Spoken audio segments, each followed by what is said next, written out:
Eliza Blackwell tapped her manicured nails against the steering wheel as she sat in rush-hour traffic, mentally rehearsing points for tomorrow's investor meeting. At 42, she had built Horizon Tech from a small startup into a company valued at over $200 million. The sleek black Tesla she drove was just one symbol of her success, though today it wasn't getting her home any faster than a bicycle would have. Her phone rang through the car speakers. It was her younger sister Amy, probably calling about their dinner plans tonight. "Please tell me you're canceling," Eliza answered, only half joking. "I've got quarterly reports to review before tomorrow." "Not a chance," Amy replied cheerfully. "You've canceled on me 3 times this month. Besides, it's just dinner with a couple friends at Bellini's. You need to eat, and I need my big sister time." Eliza sighed. "Fine, but I'm leaving by 9, reports or no reports. Deal. See you at 7. Traffic finally eased, and Eliza made it home with just enough time to shower and change. Her 12-year-old daughter Sophie was at her father's for the week. Their divorce had been finalized 3 years ago, and though co-parenting had its challenges, they'd found a workable rhythm. Eliza's sprawling modern home felt particularly empty tonight. Sometimes she wondered if success was worth the loneliness that often accompanied it. She pushed the thought away as she applied her makeup, just enough to look polished but not like she was trying too hard. For a casual dinner with her sister and friends, dark jeans and a silky blouse would do. Bellini's was one of the city's more upscale Italian restaurants, with warm lighting and the kind of atmosphere that made even a weeknight feel special.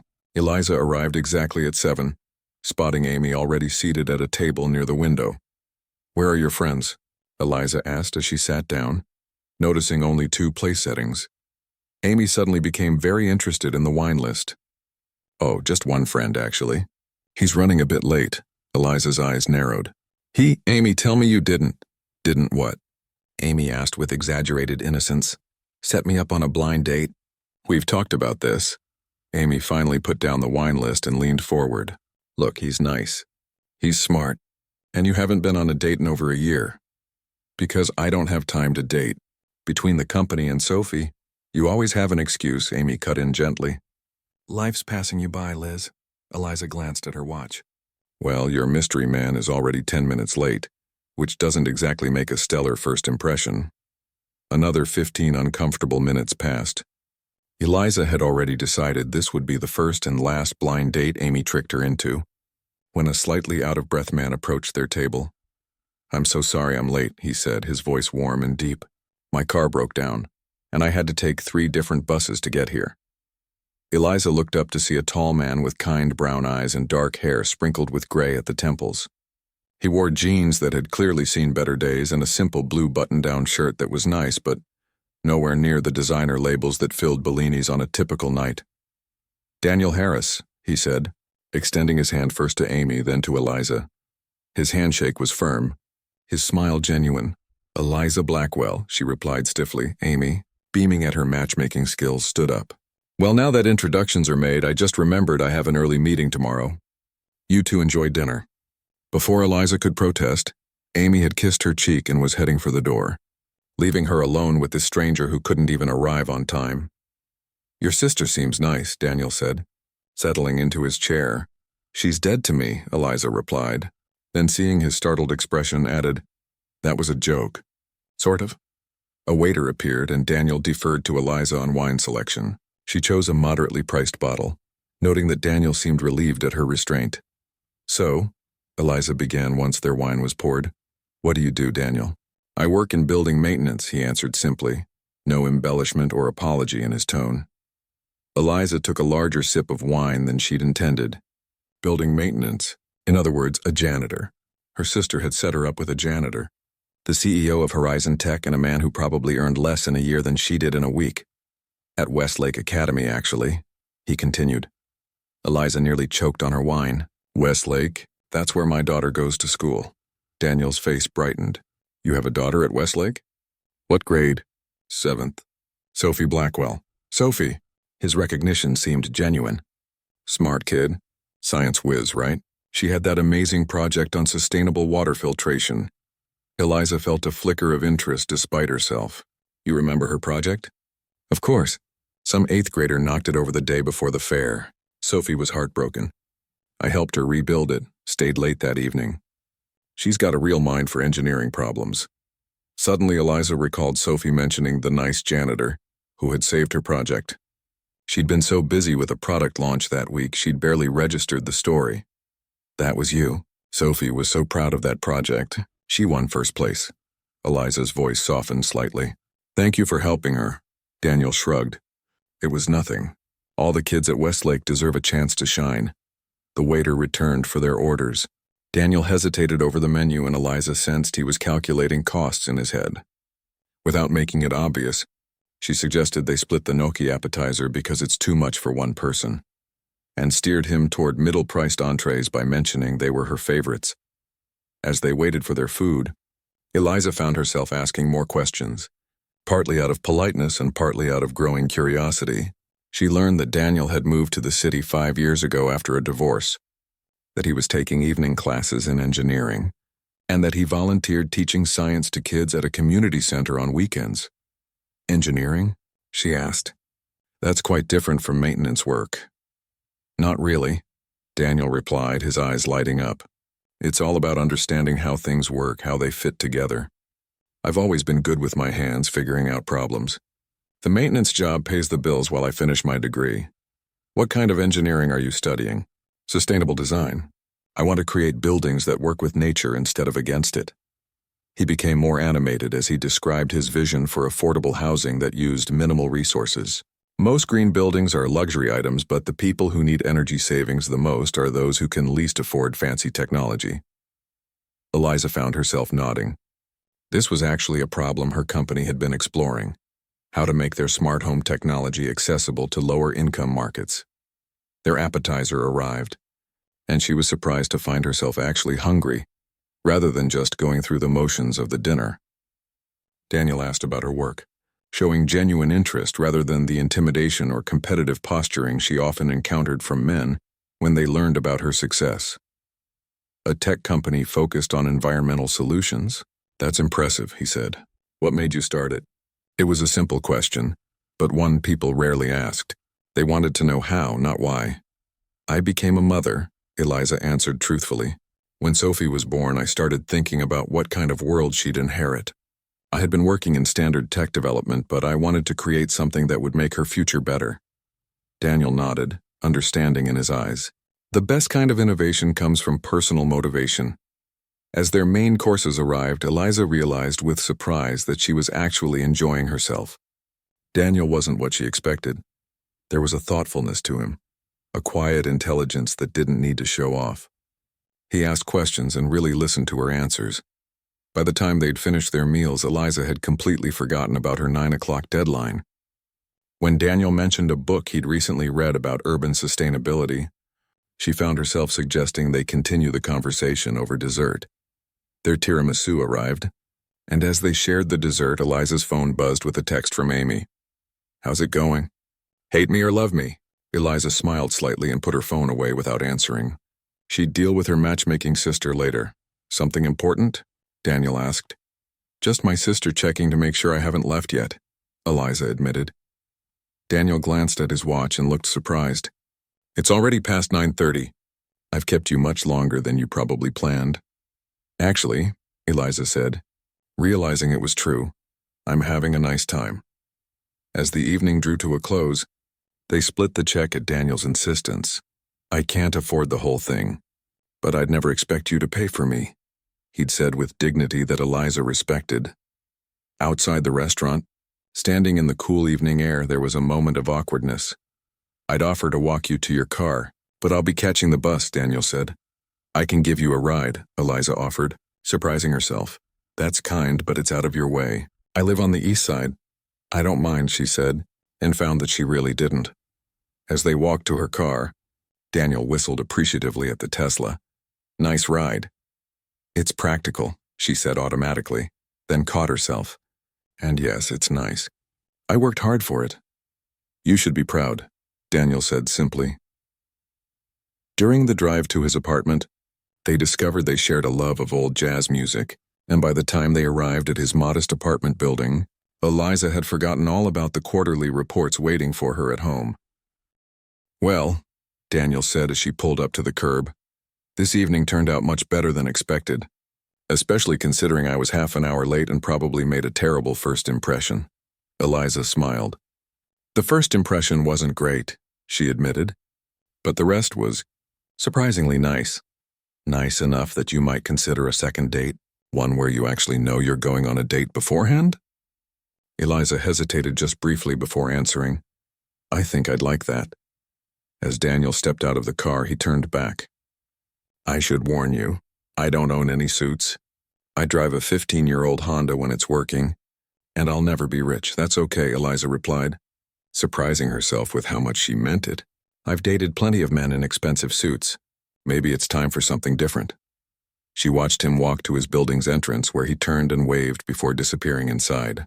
As she drove home, Eliza realized she was smiling to herself. Tomorrow, she'd give Amy an earful about the sneaky setup, but she'd also thank her for introducing her to someone who saw beyond her success, to the person she really was. 3 days after their unexpected dinner, Eliza sat in her corner office overlooking the city skyline, trying to focus on budget projections. Instead, her thoughts kept drifting to Daniel's smile and their surprisingly enjoyable conversation. She hadn't expected to hear from him so soon, but he'd texted the very next morning thanking her for the ride home and asking if she might be free that weekend. A knock at her door interrupted her daydreaming. Her assistant Jen poked her head in. Your 2 o'clock is here. Also, Sophie's school called. Something about picking her up early today? Eliza frowned, checking her phone. 3 missed calls from Westlake Academy. Cancel my 2 o'clock. I need to call the school. 5 minutes later, Eliza was driving toward Westlake, worry creasing her brow. The school nurse had explained that Sophie had a mild fever. Nothing serious, but school policy required she be picked up. The school's grand brick buildings came into view, and Eliza pulled into the visitor parking lot. As she hurried across the manicured grounds, she spotted a familiar figure kneeling by a garden bed, working with tools. Daniel looked up as she approached, his face breaking into a genuine smile that made her heart skip in a way she hadn't felt in years. Fancy meeting you here, he said, standing and wiping his hands on his work pants. Sophie's not feeling well, Eliza explained. I'm here to take her home. Concern immediately replaced his smile. Nothing serious, I hope. Just a fever, but they want her picked up, Daniel nodded. That's Mrs. Chen's policy. Better safe than sorry. He hesitated, then added, There's a back way to the nurse's office that's quicker than going through the main entrance. I can show you if you'd like. Eliza found herself accepting his offer. As they walked across the grounds, she noticed how many students greeted Daniel by name, several stopping to show him projects or ask questions. He responded to each one with genuine interest, never rushing despite Eliza's presence. You seem to know every kid here, she observed. Daniel shrugged. I try to. Sometimes I'm the first adult they see in the morning and the last one they see before heading home. A little kindness goes a long way. They reached a side door and Daniel used his keycard to let them in. Nurse's office is straight down this hall, second door on the right. Thank you, Eliza said, meaning it. Then, before she could overthink it, about this weekend, I could do Saturday afternoon. Sophie will be with her father. Daniel's face brightened. Saturday works.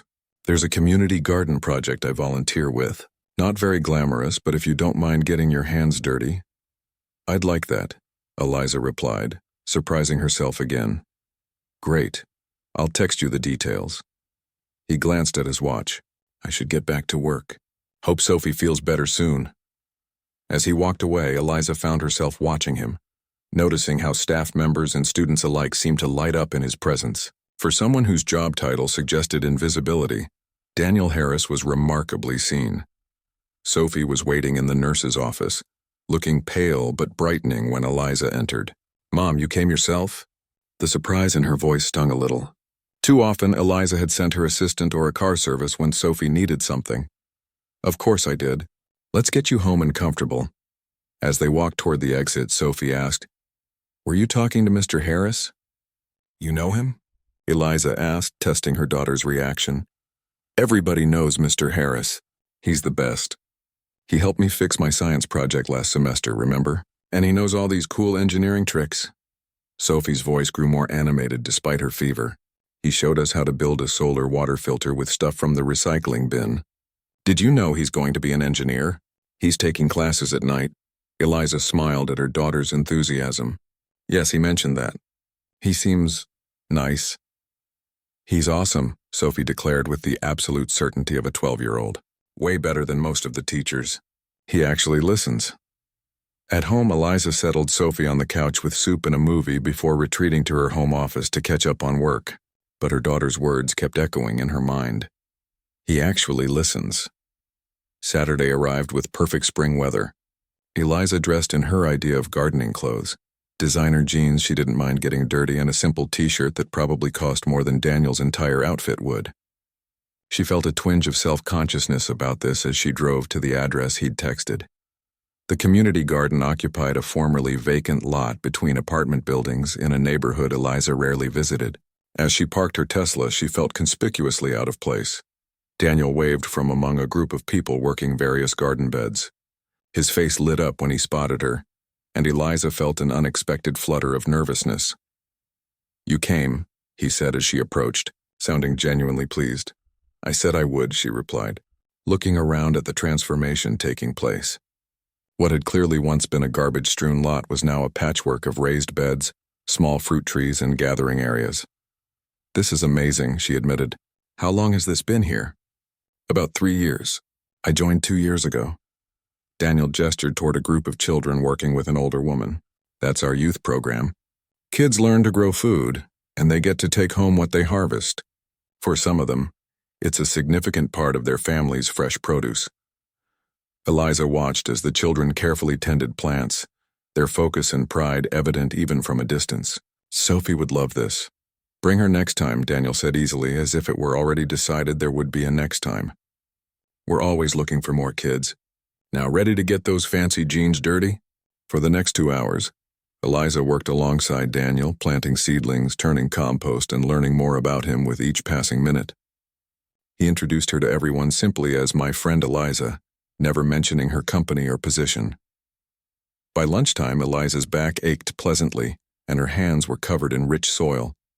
The garden volunteers gathered around picnic tables sharing a potluck lunch. Daniel had brought homemade sandwiches, offering one to Eliza. "Nothing fancy," he said, "but honest food. The simple sandwich, fresh bread, ripe tomatoes, and homemade pesto tasted better than many restaurant meals she'd had." As they ate, Eliza found herself talking about Sophie, her hopes and worries as a single mother, things she rarely discussed with anyone. "It's hard to balance everything," she admitted. "I want to be there for every moment of her life, but I also need to run my company. Sometimes I worry she'll remember me as the mother who was always working." Daniel nodded thoughtfully. "Kids don't need perfect parents. They need real ones. From what I've seen of Sophie at school, you're doing something right. She's confident, kind to others, curious about the world. Those aren't accidents."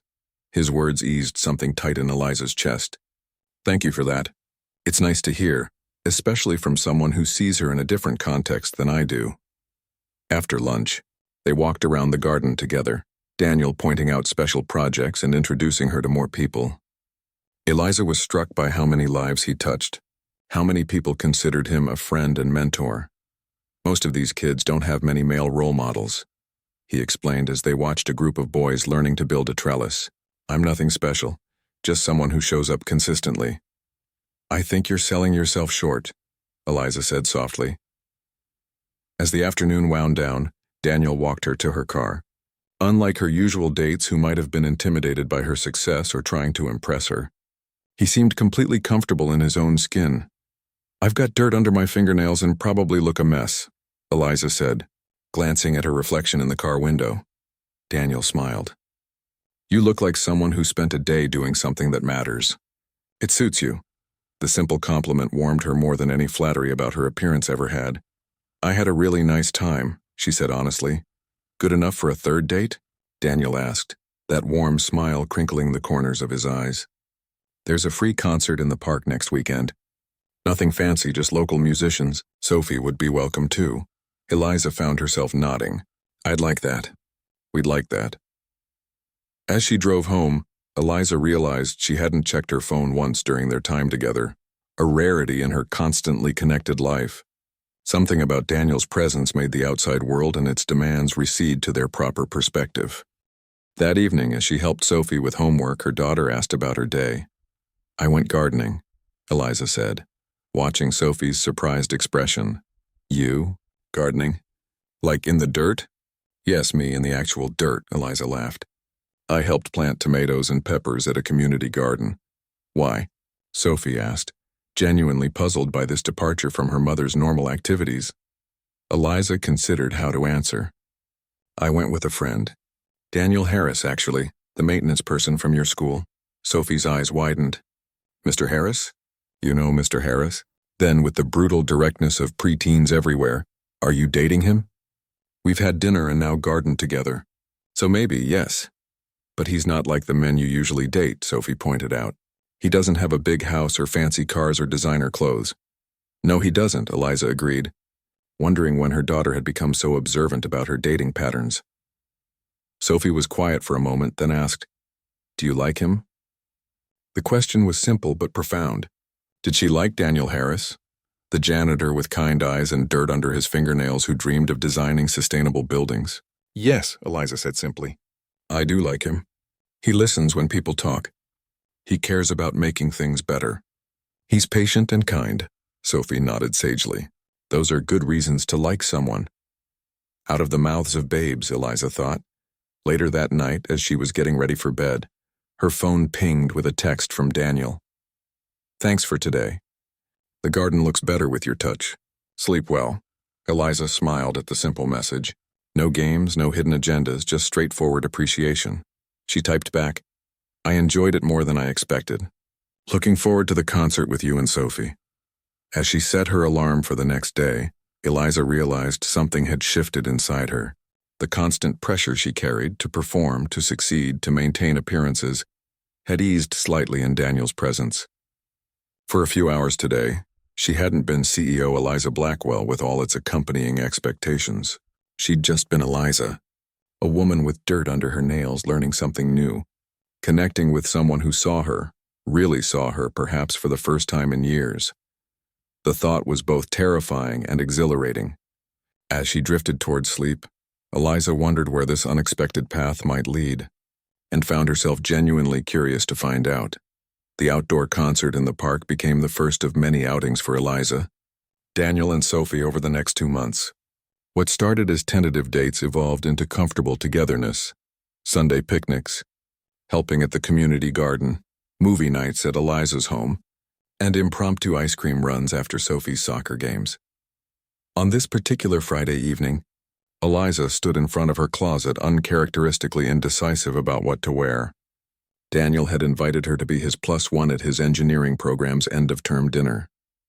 It wasn't a fancy event, just a casual gathering at a local restaurant, but it represented something significant. Daniel was inviting her deeper into his world.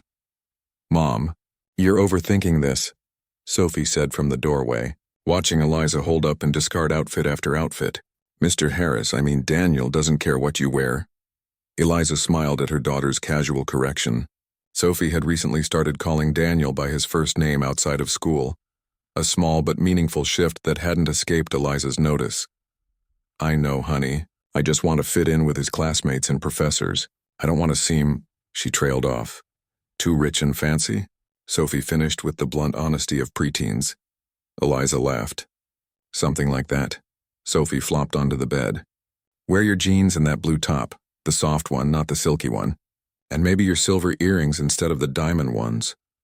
"When did you become a fashion consultant?" Eliza asked, but she was already pulling out the suggested items.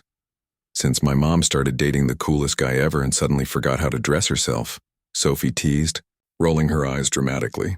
An hour later, Eliza pulled up outside Daniel's apartment building in her less conspicuous car, a modest SUV she used for camping trips with Sophie.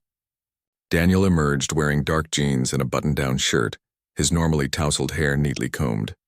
He looked handsome in a way that caught Eliza off guard. "You look nice," she said as he settled into the passenger seat.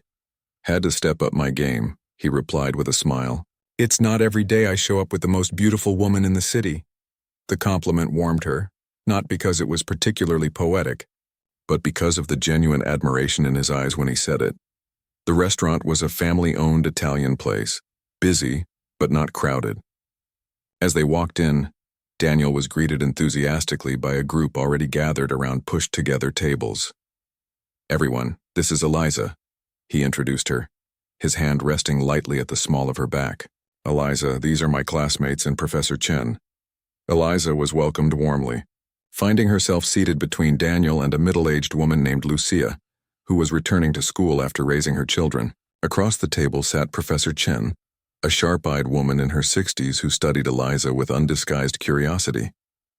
"So you're the mysterious girlfriend," Professor Chen said after they'd ordered. "Daniel mentions you often, but he's stingy with details." Daniel looked slightly embarrassed. "I talk about you just enough to make them jealous of my good fortune," he told Eliza with a wink. The conversation flowed easily as they shared stories about their term projects. Eliza was impressed by the creativity and practical focus of their work, especially Daniel's design for affordable housing units that could reduce energy consumption by 70% using simple, accessible technologies. Daniel's project was the best in the class, Professor Chen said proudly. His background in practical maintenance gives him an edge in designing systems that actually work in real-world conditions, not just theory. "That doesn't surprise me," Eliza replied.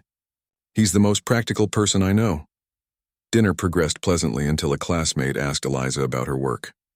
She'd been deliberately vague until now, simply saying she worked in tech. "I run Horizon Tech," she answered, keeping her tone casual. "We develop environmental monitoring systems and smart home technology." A hush fell over the table. The name of her company was well known. Horizon Tech had been featured in business magazines and was valued at over $200 million. "Wait," said a young man across the table.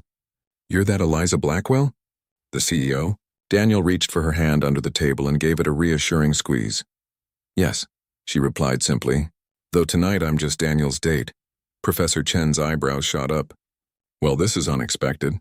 Daniel, you've been holding out on us." The dynamic of the evening shifted subtly. Some of Daniel's classmates became more reserved around her, while others peppered her with questions about Horizon Tech. Daniel remained the same, attentive, engaged, occasionally jumping in to steer the conversation back to more neutral ground when he sensed Eliza's discomfort at being the center of attention. As they were leaving the restaurant, Professor Chen pulled Eliza aside. "He's one of my best students, you know. Brilliant mind, exceptional work ethic." "I know," Eliza replied. "He could go far with the right opportunities," the professor continued, giving Eliza a meaningful look. "He'll go far regardless," Eliza said firmly. "Daniel makes his own opportunities." The professor nodded approvingly. "Good. That's what I wanted to hear." On the drive back to Daniel's apartment, a comfortable silence settled between them until Daniel finally spoke. "Sorry about that. I didn't tell them much about you because, well, I wanted them to see you as just Eliza, not as CEO Eliza Blackwell." "I understand," she said. "It changes how people act around me. I'm used to it." "You shouldn't have to be used to it," Daniel replied. "You're so much more than your job title." The simple statement touched something deep in Eliza. How long had it been since someone had seen beyond her professional success? "Thank you for tonight," she said as she pulled up in front of his building. "I enjoyed meeting your friends." "I'm glad." Daniel hesitated, then added, "There's an end-of-term reception next Friday at the university. More formal, with faculty and industry people. Would you come with me?" "Only if you want to," he added quickly. "I'd love to," Eliza replied without hesitation.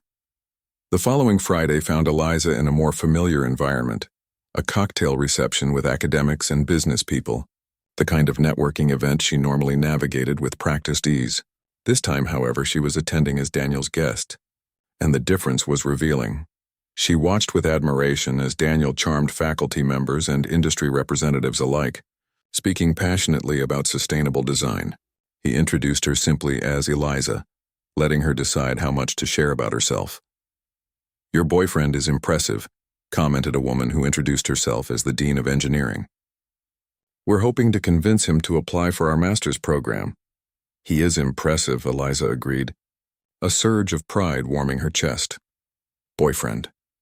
The word felt simultaneously new and exactly right. Later, as they mingled with a group of potential employers, Eliza noticed how Daniel's eyes lit up discussing a community housing project. His enthusiasm was contagious, drawing everyone into his vision. We need people thinking about sustainability at every price point, not just luxury construction, he was saying. The biggest impact comes from making green technology accessible to everyone. That's exactly what I've been telling my board, Eliza chimed in. Environmental solutions can't just be for those who can afford to be virtuous. An older man in an expensive suit looked between them with interest. You two make a compelling team. Are you collaborating professionally as well as personally? The question caught them both off guard. They exchanged a glance, something unspoken passing between them. Not currently, Daniel answered carefully. We have different areas of focus, Eliza added. Pity, the man replied. The technical knowledge and business acumen between you could be powerful. As the evening continued, Eliza found herself mulling over the man's observation. There was truth in it. Daniel's practical engineering approach complemented her business vision in ways she hadn't fully considered. The reception was winding down when Daniel was pulled into a conversation with a professor from another university. Eliza took the opportunity to visit the ladies' room, and on her return she overheard a conversation that stopped her in her tracks. Harris has talent, no question, a man was saying in a low voice, but you have to wonder about his relationship with Blackwell. Smart move on his part, another man replied with a chuckle. Dating the CEO of Horizon Tech? Talk about climbing the ladder efficiently. Can't blame him. Maintenance man to corporate boyfriend, that's quite a career strategy. Eliza's cheeks burned as anger rose within her. Before she could step forward and confront them, another voice cut in. That's enough, gentlemen. It was Professor Chen, her tone sharp. Daniel Harris is one of the most talented engineers I've taught in 20 years. He was designing award-winning projects long before he met Ms. Blackwell. I suggest you focus on his work rather than gossiping like schoolboys. The men mumbled apologies and moved away, not noticing Eliza partially hidden by a large potted plant. She stayed there a moment, composing herself, unsure whether to be more upset by the men's comments or touched by Professor Chen's defense. She spotted Daniel across the room, still deep in conversation, unaware of what had transpired. Looking at him, animated, engaged, genuinely connecting with people, she felt a surge of protectiveness. He didn't deserve to have his accomplishments diminished because of their relationship. For the first time, Eliza fully confronted the reality of their different worlds. In her corporate environment, people might always question Daniel's legitimacy. In his academic and community circles, she would always be the rich outsider, her presence potentially overshadowing his achievements. Daniel caught her eye across the room and smiled, excusing himself from his conversation to join her. Everything okay? He asked, immediately picking up on her discomfort. Just tired, she lied, not wanting to spoil the evening. It's been a long week. Let's head out then, he suggested, his hand finding the small of her back in that now familiar gesture. During the drive to Daniel's apartment, Eliza was quieter than usual, the overheard conversation playing on repeat in her mind. When she pulled up in front of his building, Daniel turned to her. Something's bothering you, he said gently. What is it? Eliza hesitated, then decided on honesty. I overheard some men talking about us, suggesting you were dating me as a career move. Daniel's expression darkened. Who said that? It doesn't matter. But it made me think about how our different worlds might affect you, your reputation, your career. My reputation? Daniel looked genuinely confused. Eliza, I pick up trash and fix toilets for a living. Dating you hasn't exactly damaged my standing. But your engineering career is based on my work and ideas. He finished firmly. Look, people will talk. They always do when they don't understand something. And what is it they don't understand? Eliza asked softly. Daniel's expression softened. He reached over and took her hand. That sometimes a millionaire CEO and a janitor can see each other clearly in a world full of assumptions. That what matters isn't what you own or what title you have, but who you are when no one's watching. His words settled something inside her. He was right. The opinions that truly mattered were theirs and those of the people who genuinely knew them, like Sophie. Stay for coffee? Daniel suggested. I promise my apartment is clean if not fancy. Eliza smiled, the tension easing from her shoulders. Coffee sounds perfect. As they climbed the stairs to his third-floor apartment, Eliza realized that despite the complications, she was happier than she'd been in years. Maybe the path forward wasn't clear yet, but for tonight, Coffee with Daniel was exactly where she wanted to be. Daniel's apartment was exactly as Eliza had imagined, small but impeccably organized, with furniture that valued function over style. What surprised her were the personal touches. Handcrafted bookshelves filled with engineering texts and novels, walls decorated with Sophie's drawings alongside professional sketches of building designs, and potted plants thriving on every available surface. "Your place is lovely," she said, meaning it. Daniel laughed as he moved toward the tiny kitchen. "You don't have to be polite. It's about 20 times smaller than your house." "Size isn't everything," Eliza replied, running her fingers along a beautifully crafted wooden coffee table. "Did you make this?" "Last summer.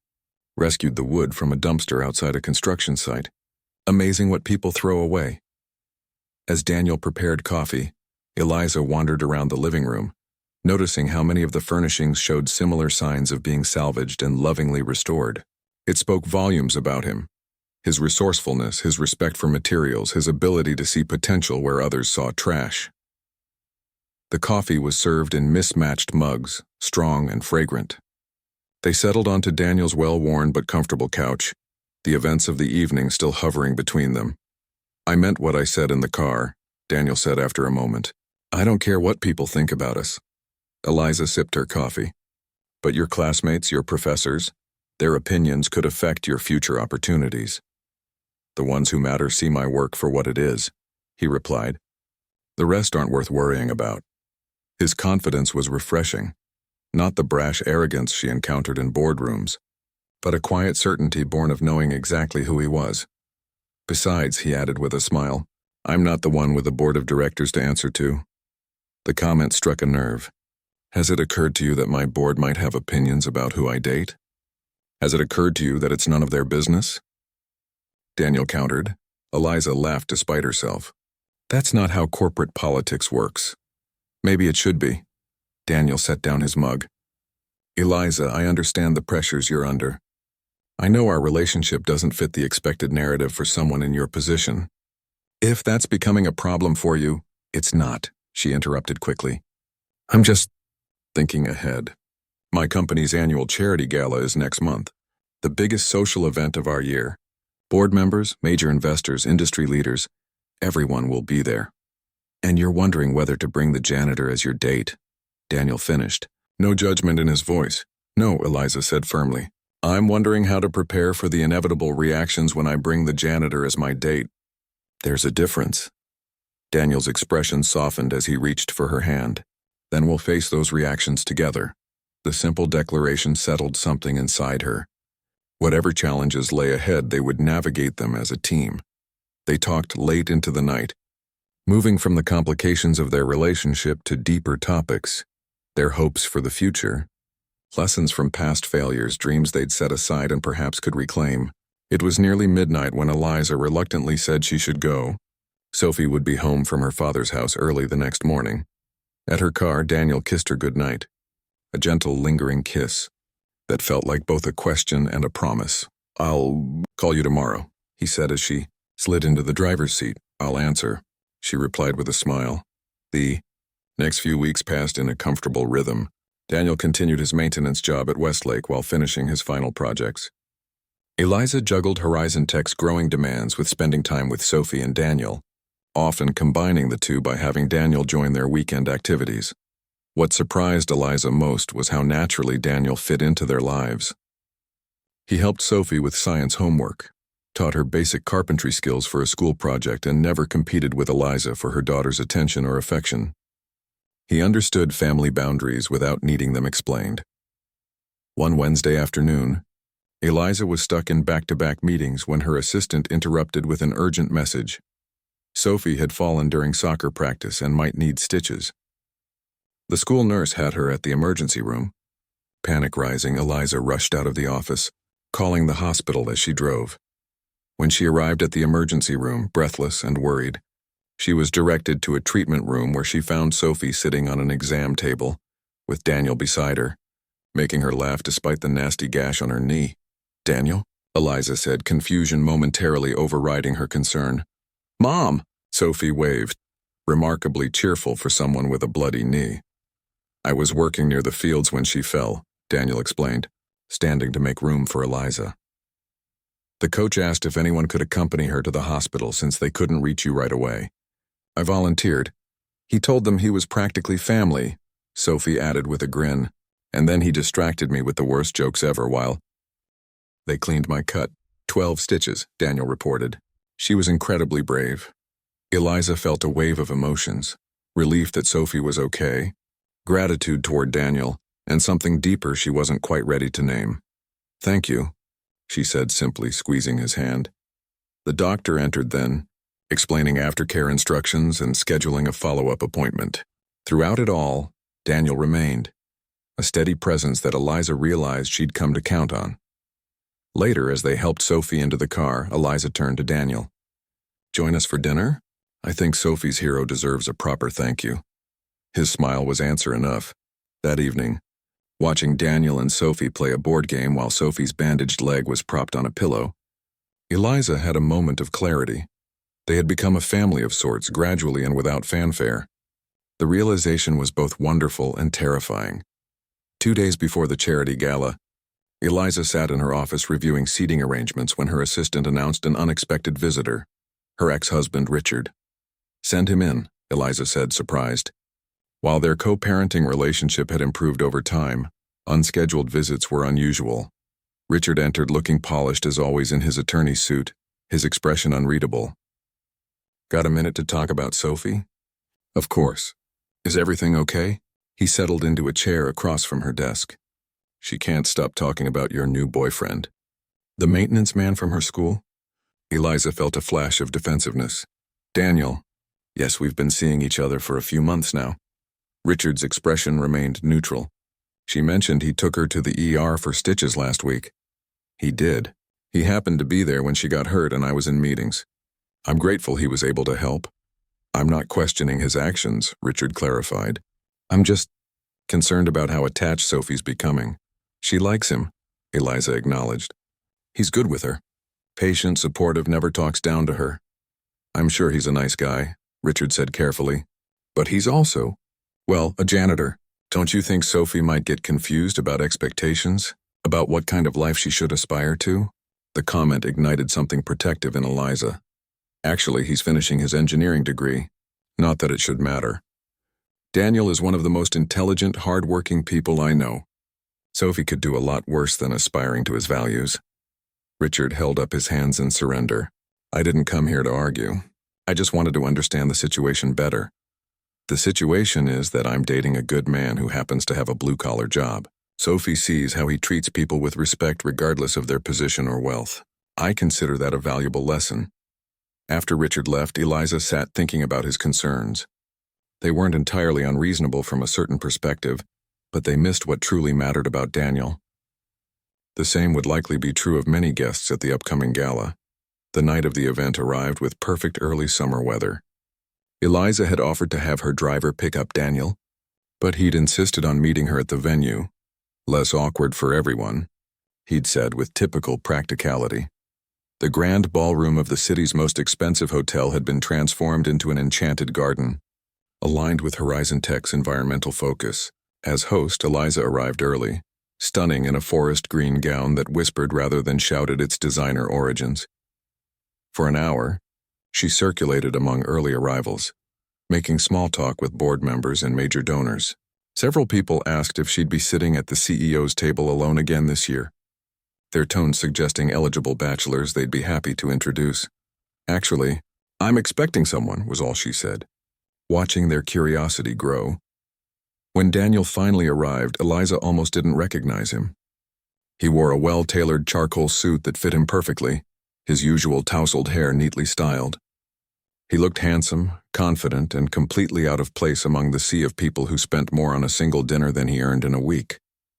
Their eyes met across the crowded room, and his smile, that same warm, genuine smile that had first drawn her to him, made everything else fade away. Eliza moved through the crowd to greet him. You clean up nicely, she said, taking his hand. Rented, he admitted with a characteristic lack of pretension, but worth every penny to see the look on your face just now. As they moved through the gala together, Eliza was acutely aware of the curious glances, the whispered questions. She introduced Daniel simply as my partner Daniel Harris, offering no explanations or qualifiers. Some people were openly welcoming, particularly those who had worked with Eliza long enough to value her judgment. Others were coolly polite, assessing Daniel as they might evaluate a questionable business proposal. At the CEO's table, Eliza's board chairman Thomas raised an eyebrow as Daniel pulled out Eliza's chair for her. "So this is the mysterious +1. Daniel, was it? What line of work are you in?" The question was delivered with practiced casualness, but Eliza recognized the test behind it. Before she could intervene, Daniel answered directly.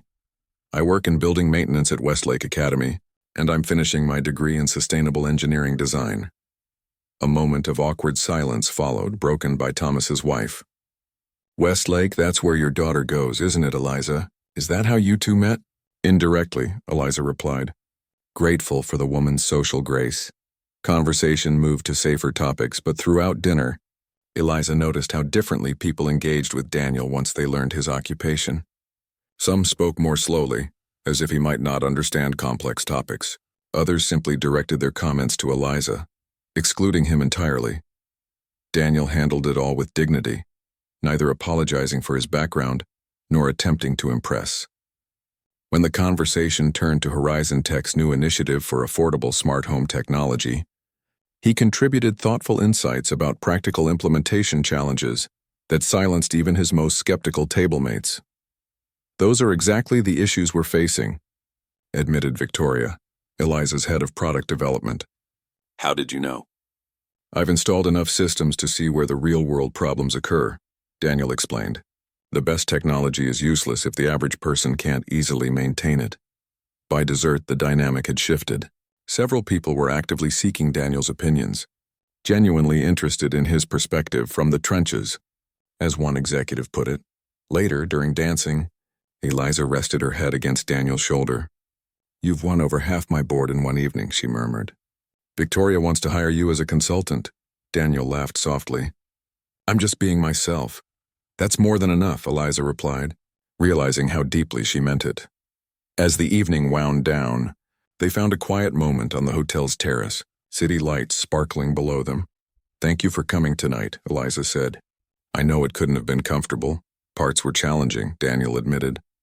"But watching you in your element, you're incredible, you know that? The way you connect with people, inspire them to support your vision." His admiration was so genuine, so free of envy or resentment, that Eliza felt something shift inside her. This man beside her in his rented suit with his practical knowledge and unwavering values understood her in ways no one in her privileged world ever had. "What are we doing, Daniel?"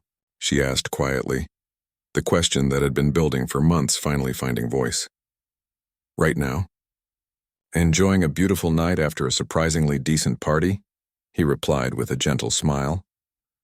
"Beyond that, building something together, I hope. Something real."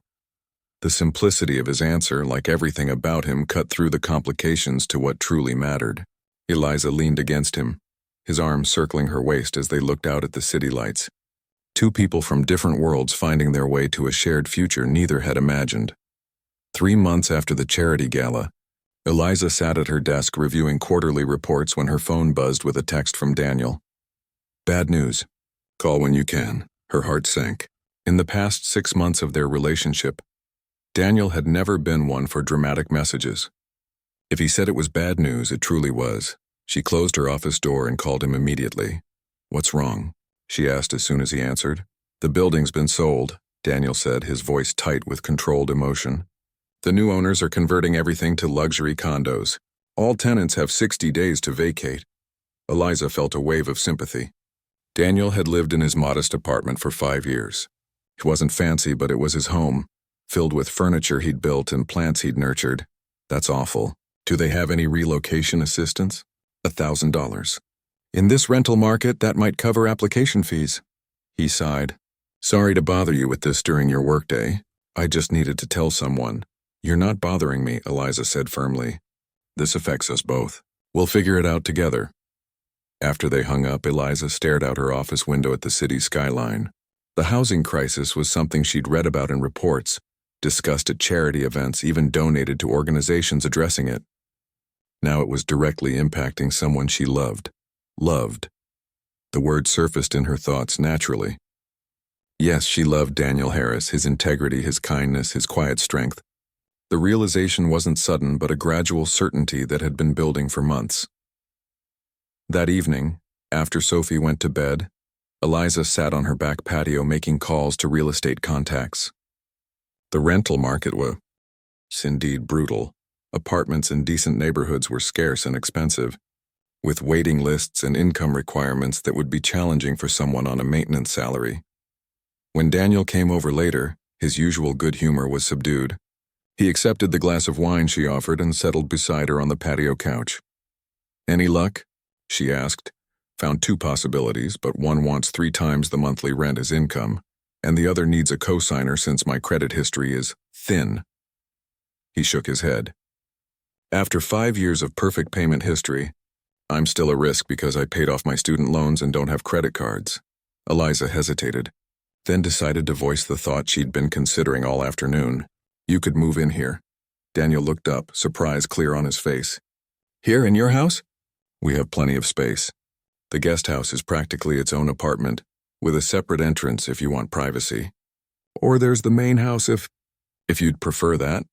"Eliza," he said carefully, "are you asking because you want us to live together, or because you feel sorry for me?" The question was quintessential Daniel. Direct, honest, cutting straight to the heart of the matter. "Both," she admitted. "I hate that you're in this situation, and yes, I want to help. But I've also been thinking about our future. Sophie adores you. She took a breath. "I love you. So maybe this isn't how we planned it, but perhaps it's time." Daniel was quiet for a long moment, looking out at her carefully landscaped garden. "I love you too," he finally said, the words simple but heartfelt. "And I love Sophie. But moving in together is a big step, especially for her. We could start with the guest house," Eliza suggested. "Take it slowly, see how it works for everyone." "And the practical considerations?" Daniel asked. "I can't contribute equally to the household expenses. This place costs more per month than I make." "I don't expect you to," Eliza replied. "This isn't about money." Daniel took her hand. "It's never about money until it is. I don't want to be dependent on you, Eliza. I need to contribute." They talked late into the night, working through practical and emotional considerations. Daniel was concerned about Sophie seeing him as an authority figure at both school and home. Eliza worried about community perceptions affecting their daughter. They both wanted to make sure any decision strengthened rather than strained their relationship. In the end, they agreed Daniel would move into the guest house temporarily while they looked for a place they could choose together, something that would truly be theirs rather than just Eliza's home with Daniel as an addition. The next morning, Eliza called Sophie into the kitchen for breakfast, wanting to discuss the plan before school. "Daniel might be staying with us for a while," she explained as she set a plate of pancakes before her daughter. "His apartment building was sold and he needs a place to live while we figure things out." Sophie looked up from her breakfast, eyes suddenly alert. "Is he moving in for real? Like not just staying over sometimes?" "He'll be in the guest house at first," Eliza said carefully. "We want to make sure everyone's comfortable with the arrangement." Sophie considered this, fork halfway to her mouth. "Does this mean you're getting married?" The question caught Eliza off guard. "We haven't discussed marriage. Right now we're just solving a housing problem." "But you love him, right?" Sophie pressed. "Yes," Eliza admitted, realizing her daughter deserved honesty. "I do love him, and he loves you, and he's awesome with me." Sophie stated these facts as if building a logical case. "So it makes sense for us to be a family." The simplicity of her daughter's reasoning made Eliza smile. "It's a bit more complicated than that, honey." "Why? Because he's not rich?" Sophie challenged. "That's what Tyler said at school, that Mr. Harris was only dating you for your money. I told him that was stupid because Daniel doesn't even like expensive stuff." Eliza felt a flash of anger at the thought of children repeating their parents' gossip. "Some people have trouble understanding relationships between people from different backgrounds," she said carefully. "Well, those people are dumb," Sophie declared with the absolute certainty of youth. "Daniel makes you laugh. You were always serious before him." The observation struck Eliza with its accuracy. Before Daniel, she had approached life as a series of achievements and obligations. He had reintroduced joy, spontaneity, and presence to her days. "You're right," she acknowledged. He does make me laugh. 2 weeks later, Daniel moved his modest belongings into the guest house. The transition was smoother than either of them had anticipated. Sophie treated the situation as a perpetual sleepover, delighted to have Daniel available for homework help and weekend projects.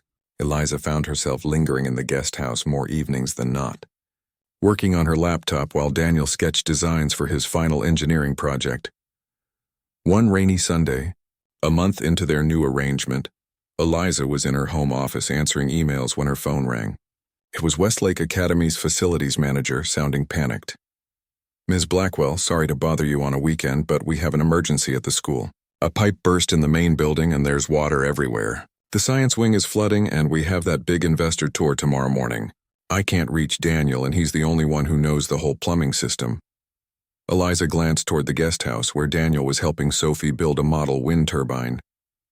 "I'll find him and send him over," she promised. 20 minutes later, Eliza was driving through pouring rain with Daniel beside her and Sophie in the back seat, insisting on coming along to see the excitement. The scene at Westlake was chaotic. Water streamed down hallways and into classrooms. Custodial staff scrambled with mops and buckets, making little headway against the deluge. The facilities manager looked close to tears. Daniel assessed the situation with calm efficiency. "Main shut off first, then we locate the break," he directed, immediately taking charge. He disappeared into the maintenance area, emerging minutes later with tools and what looked like building plans. For the next 3 hours, Eliza and Sophie helped as best they could, moving furniture, squeegeeing water, and running errands for Daniel as he worked to locate and repair the broken pipe. Eliza was struck by how different he was in this environment: confident, authoritative, respected. Staff members who had only ever seen her as Sophie's mother now looked to her for direction as Daniel's partner. By evening, the immediate crisis was contained. The pipe was repaired, industrial fans were drying out affected areas, and the science wing, which would be the centerpiece of tomorrow's investor tour, was nearly back to normal. As they gathered their wet belongings to leave, the school's headmistress approached. "Ms. Blackwell, we can't thank you and Daniel enough. This could have been a disaster for tomorrow's funding presentation." Eliza smiled. "Daniel did all the real work. I just handed him tools. Nevertheless, your family saved the day," the headmistress continued. "We're fortunate to have such dedicated members of the Westlake community. Your family." The phrase lingered in Eliza's mind as they drove home through the clearing rain. Was that what they had become?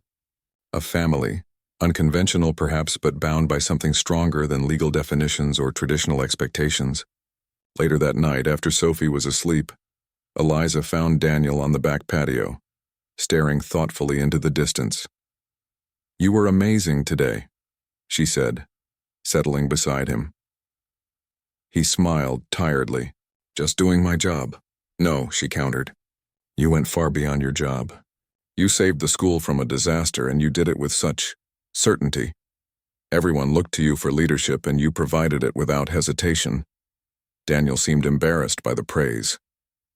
"I just know that building's plumbing better than anyone." "It was more than that," Eliza insisted. "Watching you today made me realize something important." "What's that?" he asked, turning toward her. "We keep trying to fit our relationship into conventional boxes. The CEO and the maintenance man, from different worlds, navigating the gap between us. But that's not really who we are to each other." Daniel looked intrigued. "So who are we?" "Partners," Eliza said simply. "Equal partners with different strengths. Today you led and I supported. Other days those roles are reversed, but the foundation is the same: mutual respect, shared purpose, genuine love." Daniel reached for her hand, his expression thoughtful. "I've been thinking about something similar, especially since moving into the guest house. I was so concerned about maintaining my independence, not becoming dependent on you financially. But true partnership isn't about equal bank accounts. It's about equal investment in each other's success and happiness." "Exactly," Eliza agreed, feeling a weight lift from her shoulders. "So maybe we stop worrying about what others think our relationship should look like and focus on what works for us." "And what does that look like to you?" Daniel asked softly. Eliza took a deep breath. "It looks like building a life together. Not in my house or your apartment, but in a home that belongs to all three of us." It looks like combining our different perspectives to create something better than either of us could alone. It looks like family. Daniel was quiet for a moment, then smiled. That warm, genuine smile that had first captured her heart. "I'd like that," he said simply. "I'd like that very much." 2 days later, Daniel surprised her by arriving at her office with lunch and building plans he'd sketched himself. Designs for renovating a historic property they'd both admired on weekend walks. The former library building was solid but neglected, with good bones and terrible energy efficiency, the perfect project for a sustainability engineer and a tech CEO with resources to invest. "I know it needs work," he said, as Eliza studied his detailed sketches. "But I think it could be amazing, something that represents both of us." Eliza looked at the plans, seeing not just a building but a vision for their future, a home created through collaboration, respecting history while embracing innovation. It was, she realized, a perfect metaphor for their relationship. "It's perfect," she said, meaning far more than just the building. "When can we start?"